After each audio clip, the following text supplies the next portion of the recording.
Hey, what's up guys? John here. San Francisco just took possession and seized 400,000 apartments. 400,000 apartments. What they did, this just passed today, by the way. This is the most insane situation that I've ever seen. And that's why it is so important for every single property owner, for every investor, every business owner, everybody to know the city and state in which you do business in. What they have just done is going to shock the entire country, because I believe that what they've done is going to spread to Los Angeles, it's going to spread to New York, it's going to spread to Illinois, it's going to spread to a lot of cities, because that's generally what happens. Things, they progress. They progress in a way. And in a way that might not be good for capitalism, might not be good for business, might not be good for free markets. But this is nuts. So let me tell you what happened. So now what they've just voted on is that San Francisco states that if landlords do not do certain things, that the tenant can actually file with the rent board in San Francisco to reduce their rent. Not the landlord to reduce the rent, the actual city saying, hey, I want my rent to be reduced, and the city can authorize the rent reduction, right? And so what would this look like? Let's say, for example, you purchase a multifamily property in San Francisco. Well, what actually happens now is that every 3 months, the landlord has to meet with all the tenants in the building, and they have to discuss the rules. They have to discuss, the tenants will basically give their feedback on how the landlord is doing, and the landlord will give their feedback on the tenant, and they'll have this almost like a homeowner association type of discussion. But if you're a landlord and you have multiple buildings, you have to be in every single association meeting, and if you don't, then the tenants can all unify together to request a rent reduction. And so what would it take for you to qualify, or for the tenant to qualify for this? All you need is 5 units or more. So it could be a 5 unit, a 10 unit building, a rather small building, but they could all unify against you and all demand rent reductions. Now, the main important issue we have to look at here with San Francisco and LA and New York and some expensive markets is that they're expensive and people pay a lot of money to get into those markets, and you get a very small cap rate. So what is a cap rate? A cap rate is the net operating income from the building. So if you factor in all the cash flows and you reduce the expenses, such as repairs and evictions and vacancies, you reduce those expenses. You take that NOI, that number, and you divide it by the purchase price. It will give you a cap rate.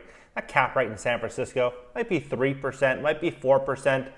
I doubt it's going to be 5%, but probably in that 3 to 4% range, meaning the cash flow is very small. So if you paid all cash for that building, your return might be 3%. It might be 4%, right? Very, very, very small figure. Now, when you have a situation where all the tenants can demand rent reductions, it wouldn't take much for you to be operating that building at a complete loss.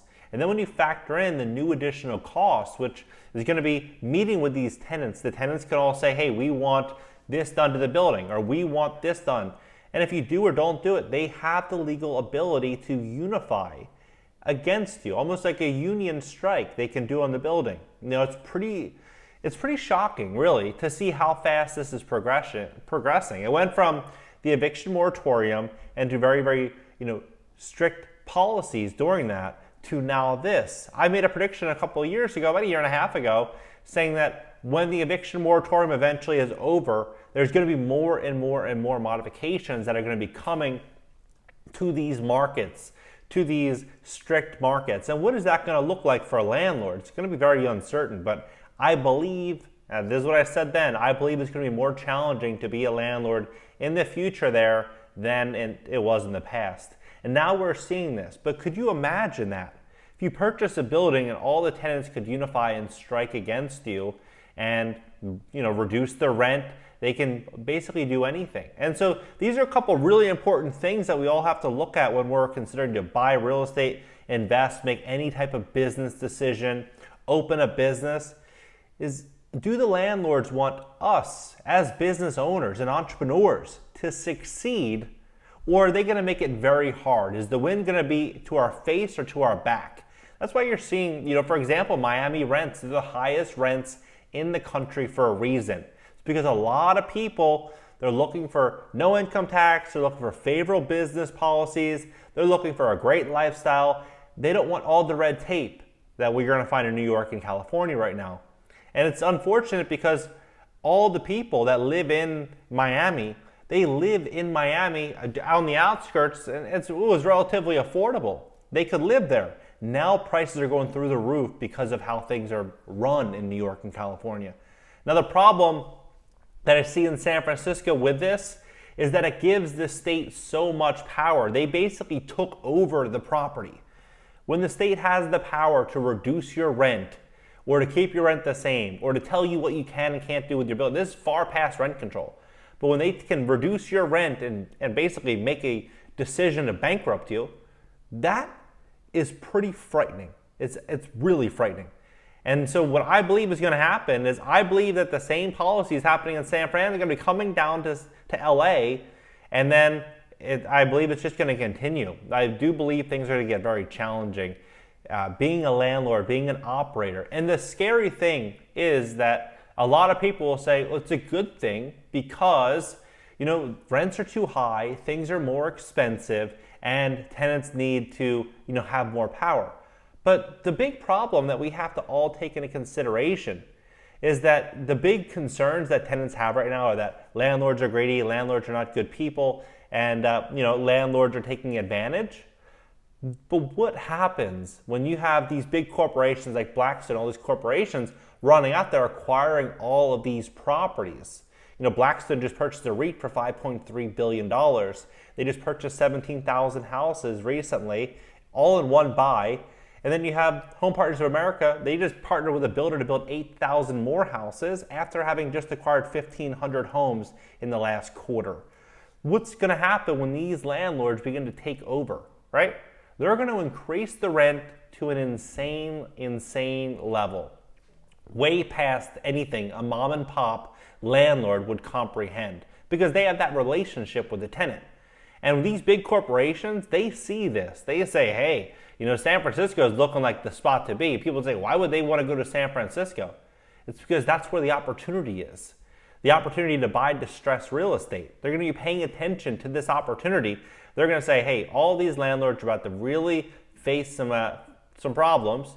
And when they do, we can go in there and we can seize up some great assets, right? And you would say, okay, well, why would they do such a thing when it's going to be so hard for these landlords to operate in San Francisco? Because if you look at how things are run for these big corporations, Invitation Homes, all these big corporations, look at their balance sheets over the last 2 years. They've had record collections with rents, like 98, 99%, meaning out of 100 doors, only one would not be paying. And it's because they were getting bailouts directly from the people that are making all the calls, right? The same thing would happen in San Francisco. Same thing is going to happen in a lot of these expensive markets. The crazier the laws get, the more favorable it's going to be for these corporations to roll in and buy out mom and pop properties, making it that much harder for small renters and small investors and small business owners and just middle-class Americans to go out there and buy their first house, their first duplex, their first anything, right? But this is wild. It just happened today, and I'm kind of blown away by it. I would have never thought this in a million years, to where a state could, or a city could just step in and say, hey, I know you bought this property based on this rent being $2,000, and you're only going to cash flow maybe $150 a month because of this deal that you purchased, but we're going to reduce the rent to $1,500, and you're going to, bleed out $350 a month. It's crazy. What do you guys think about this? What do you think about what's happening in San Francisco? Do you see this going to Los Angeles? Do you see it going to New York? Do you see it going to other cities and other markets? If you're investing in real estate, where would you invest and where would you stay away from? Drop your comments below. Let's talk about this. Hit the subscribe button and also subscribe on TikTok for short form content. I'll leave the links down below in the top description, and catch you guys later. To learn more about investing into real estate and creating passive income as a landlord, click the link in the description below this video and check out my gold standard program, Cash Flow Rental Blueprint.